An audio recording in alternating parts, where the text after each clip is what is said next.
Irmãos, abra comigo, por favor, a sua Bíblia em Colossenses, no capítulo 3.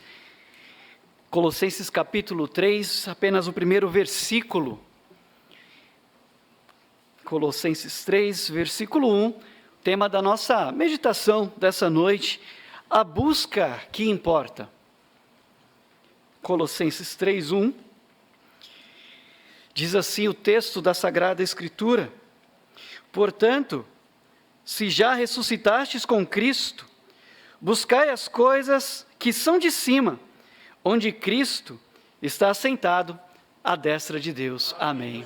Pai, como o teu servo orou, nós oramos também, que o Senhor poderosamente fale conosco, meu Deus, e nos ajude, Senhor, a recebermos esta palavra e com alegria, ó Deus, recebê-la como uma promessa e um fortalecimento do Senhor.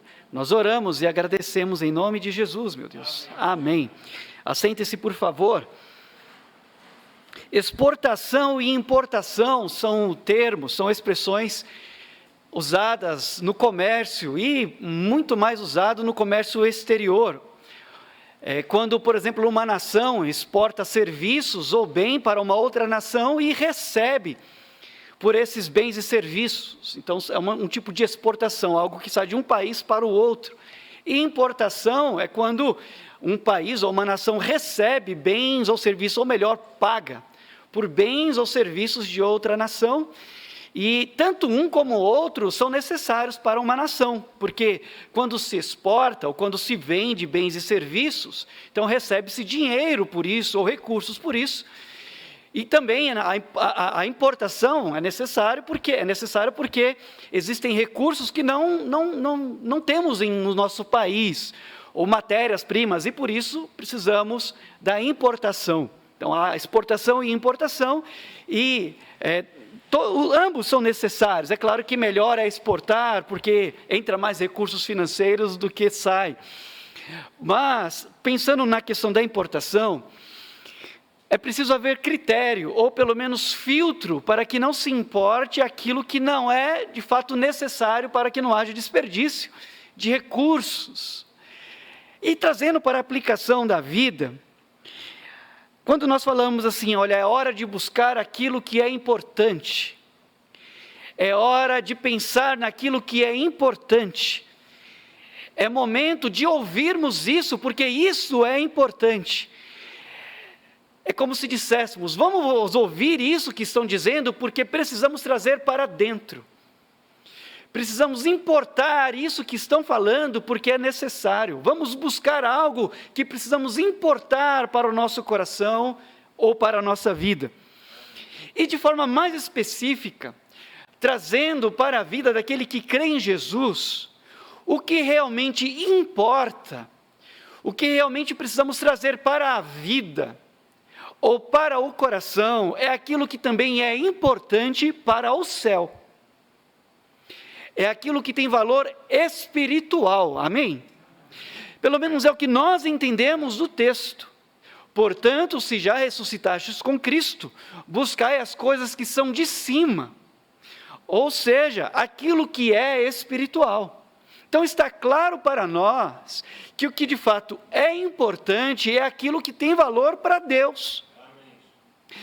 E por que então nós devemos buscar, trazer para o coração aquilo que de fato é importante ou tem valor espiritual, ou tem valor no céu? Em primeiro lugar, pensando no texto, porque nós recebemos uma nova condição. Precisamos buscar as coisas que são espirituais, ou que têm valor no céu, porque recebemos uma nova condição. Irmãos, nós sabemos disso, mas nos esquecemos. Antes de crermos em Cristo, éramos apenas criaturas. Há um pensamento no mundo, uma expressão que diz, todo mundo é filho de Deus. Mas nós pregamos a verdade, e a Bíblia nos diz que não é assim. Sim, todos os homens ou seres humanos são criaturas de Deus, criados conforme a imagem e semelhança de Deus, mas nem todos são filhos de Deus. Sim, para ser conhecido ou reconhecido como filho de Deus, há uma condição. A Bíblia nos diz em João, ou no Evangelho de Jesus segundo João, que Jesus veio para o que era seu, isso é, o mundo ou aquilo que ele criou, mas os seus não receberam. Mas a todos quantos o receberam, tanto judeus como gentios, isso inclui a nós, deu-lhes o poder de serem feitos filhos de Deus, a saber, os que creem no seu nome. Então nós que antes éramos criaturas, ao crermos em Jesus Cristo, fomos feitos filhos de Deus. Portanto, não somos mais chamados por Deus como criaturas, mas somos chamados de filhos amados em Cristo Jesus. E nós recebemos então uma nova condição. Essa nova condição é condição de vida. Nós antes andávamos mortos em nossas ofensas e pecados, mas mortos em que sentido? O que significa morte? O que quer dizer morte? Morte quer dizer separação. Quando uma pessoa morre, uma pessoa falece, há uma separação entre corpo e alma, ou alma e corpo. E então, aquela alma vivente que habitava aquele corpo se separa do corpo, o corpo então é sepultado, consumido pelo pó, porque a Bíblia nos diz que o corpo volta ao pó, porque veio do pó e ao pó tornará, mas a alma então se separa e pode ter dois destinos, ir para uma plena comunhão com Deus, ou ter uma eterna separação de Deus, o que a Bíblia chama de segunda morte, ou separação de Deus. E o que fazer então para ter essa plena comunhão com Deus após a morte? Crer em Jesus Cristo, passar da morte para a vida. E o que fazer então para depois da morte, da separação do corpo e alma, não ir para Deus, mas ter a separação eterna de Deus? Nada. É só decidir não crer em Cristo. Mas se crermos em Cristo, e temos crido, então nós temos a promessa de vida eterna. E essa é a nova condição que temos em Cristo Jesus, a condição de vida. Porque nós antes andávamos mortos, separados de Deus, separados da comunhão de Deus. Mas crendo em Jesus, então nós recebemos essa nova condição de vida. E espiritualmente estamos vivos em Cristo. A Bíblia nos diz, Paulo escrevendo aos Efésios, no capítulo 2, versículos 1 a 6, leio aqui aos amados e peço que me acompanhem nessa leitura, Efésios capítulo 2, do versículo 1 ao 6, Paulo escreveu dizendo assim, Efésios 2, de 1 a 6, e vos vivificou, estando vós mortos em ofensas e pecados, em que, noutro tempo, andaste segundo o curso deste mundo, segundo o príncipe das potestades do ar, do espírito que agora opera nos filhos da desobediência, entre os quais todos nós também antes andávamos nos desejos da nossa carne, fazendo a vontade da nossa carne e dos nossos pensamentos, e éramos, por natureza, filhos da ira, como os outros também. Mas Deus, que é riquíssimo em misericórdia, pelo seu muito amor com que nos amou, estando nós ainda mortos em nossas ofensas, nos vivificou juntamente com Cristo, pela graça sois salvos, e nos ressuscitou juntamente com Ele, e nos fez nos assentar nos lugares celestiais em Cristo Jesus. Então já não somos como éramos. Colossenses no capítulo 1, versículo 13, Paulo vai dizer que Deus, o Pai, nos transportou da potestade das trevas para o reino do Filho do seu amor. As trevas nos perderam, porque Deus nos resgatou do reino das trevas e nos transportou para a sua luz.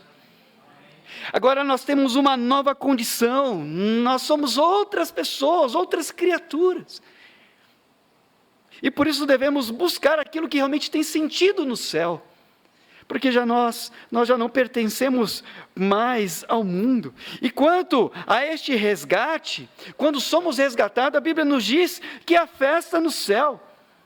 Há alegria diante dos anjos de Deus quando um pecador se arrepende, é o que Jesus diz. E este resgate é pela graça de Deus, mas mediante a fé em Jesus. É preciso haver arrependimento dos nossos pecados e fé de que só Jesus é quem realmente pode transformar a nossa vida e nos dar uma novidade de vida nele mesmo, passando então de morte espiritual para a vida espiritual, isso é, plenitude de vida com Deus.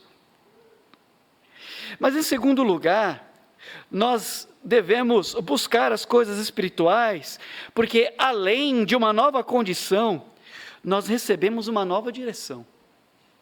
Como já temos ouvido muito e lemos nessa passagem, nós devemos buscar as coisas que são de cima. Nosso pastor tem dito constantemente que nós devemos viver com os pés aqui na terra, mas com o coração e com a mente no céu. Porque, irmãos, nós estamos no mundo, mas não pertencemos ao mundo. Nós estamos no mundo, mas nós não somos do mundo. E antes nós não enxergávamos isso. Quando nós não estávamos nessa nova condição de vida espiritual, nós não percebíamos, até que os nossos olhos foram abertos. Me lembro de conversando com a minha mãe, voltando para casa, talvez ela até esteja nos assistindo. Deus me deu a bênção de ver a minha mãe entregando a vida a Jesus, numa noite que tive a oportunidade de trazer o recado do Senhor. E depois de uns 2, 3 anos, nós estávamos voltando para casa, ela dizia: por que eu não entendi isso antes? Que coisa boa servir a Jesus, que coisa boa estar na igreja, ela testemunhando isso comigo. E eu também dizia: por que eu não soube disso antes? Eu, com Deus, já disse: Senhor, se eu soubesse disso antes, eu teria me rendido antes. Eu entreguei a minha vida a Jesus aos 16 anos, mas se eu soubesse disso antes... O problema, meus irmãos, é que eu não consegui enxergar, porque houve pessoas que me pregaram para mim, mas eu ainda não havia crido. Mas quando criei, os meus olhos foram abertos para coisas que eu não percebia, coisas que eu não valorizava, a comunhão, o prazer de estar na igreja, de estar com os irmãos na igreja. E é muito triste quando pessoas têm a oportunidade de estarem com o povo de Deus, mas não estão. Eu me lembro que quando era novo convertido, da minha casa dava para ver o templo da igreja que eu congregava, e eu ficava pensando: meu Deus, só ter que ir na igreja de quarta e de domingo é pouco. As pessoas podiam estar todos os dias. Eu ficava olhando lá para o templo, pensando: poderia ser domingo para eu ir para lá. Também era o desejo de estar com o povo de Deus, mas eu não percebia. Por quê? Porque a Bíblia nos diz que o homem espiritual não compreende as coisas, o homem natural, não compreende as coisas espirituais. Para ele, ou para aquele que é natural, aquele que não nasceu de novo, isso é fanatismo, isso é religiosidade. Não faz sentido estar nos domingos na igreja, não faz sentido estar junto com o povo de Deus, não faz sentido não beber, mas para quem nasceu de novo, isso faz sentido. Por quê? Porque o nosso coração não está mais aqui, o nosso coração está no céu, os nossos olhos estão voltados para o céu, porque esse lugar não é nosso. Irmãos, quem tem prazer nesse lugar ou no mundo? Olha a guerra, olha quantas injustiças, olha quantas pessoas sofrem. Sim, é consequência do pecado, mas nós temos a promessa de que isso não será para sempre. Por isso, não se apegue a essa vida e não se apegue a este mundo, porque esse lugar não é o nosso lugar. O profeta Daniel, nos ensina algo muito, muito interessante, é uma figura para nós, porque ele, Daniel, embora estivesse na Babilônia, o seu coração não estava lá. Quando ele orava, a Bíblia nos diz que ele orava na direção de Jerusalém, porque os seus pés e o seu corpo estavam ali na Babilônia, mas o seu coração estava em Jerusalém. O seu coração estava no lugar de adoração. Os seus olhos apontavam para lá, e os nossos olhos devem apontar para o céu. Para onde está Jesus? Foi o que Paulo escreveu aos Filipenses, irmãos, no capítulo 3, versículo 20 e 21, ele disse: mas a nossa cidade está nos céus, de onde também esperamos o Salvador, o Senhor Jesus Cristo, que transformará o nosso corpo abatido Este corpo que sofre com o envelhecimento, que sofre com dores, que sofre com doenças, que luta contra o câncer, mas a Bíblia nos diz que Ele transformará esse corpo abatido para ser conforme o seu corpo glorioso. Louvado seja o Senhor, segundo o seu eficaz poder de sujeitar também a si todas as coisas. E por isso Jesus nos disse que não devemos acumular tesouros na terra, onde traça e ferrugem consomem, onde ladrões minam e roubam, mas nós devemos acumular, juntar tesouros nos céus, porque lá traça e ferrugem não consomem, porque lá as coisas são eternas. E ladrões não entram, porque lá ladrões não roubam, porque lá não entram ladrões. Entram ex-ladrões, ou pessoas que foram redimidas por Jesus, resgatadas por Jesus, ex-mentirosos, mas agora filhos de Deus. Agora, pessoas redimidas. E Jesus termina a passagem de Mateus no capítulo 7, versículo 19, dizendo: porque aonde estiver o vosso tesouro, aí estará o vosso coração.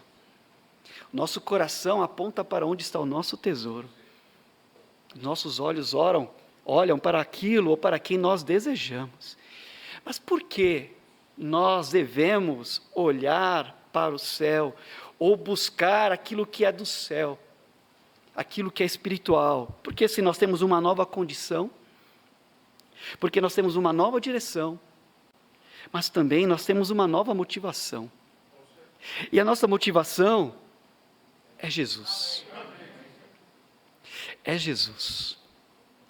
Coisa mais importante que a decisão mais importante que você já tomou na sua vida, foi de ter entregue a sua vida a Jesus. Foi a decisão de se render aos pés do Senhor. E por isso, Paulo disse aqui aos Colossenses, no capítulo 3, versículo 1, se já ressuscitaste com Cristo, quer dizer, uma nova condição. Nós já morremos para o mundo, vivemos com Cristo e para Cristo. Buscar as coisas que são de cima, tem uma direção. Onde Cristo está sentado à destra de Deus, nossa motivação. Porque Jesus está lá, Ele é o nosso tesouro. E por isso também nós entendemos, porque Paulo escreveu aos Filipenses no capítulo 1, versículo 21 e 23, ou a 23, ele disse: para mim, o viver é Cristo e o morrer é ganho.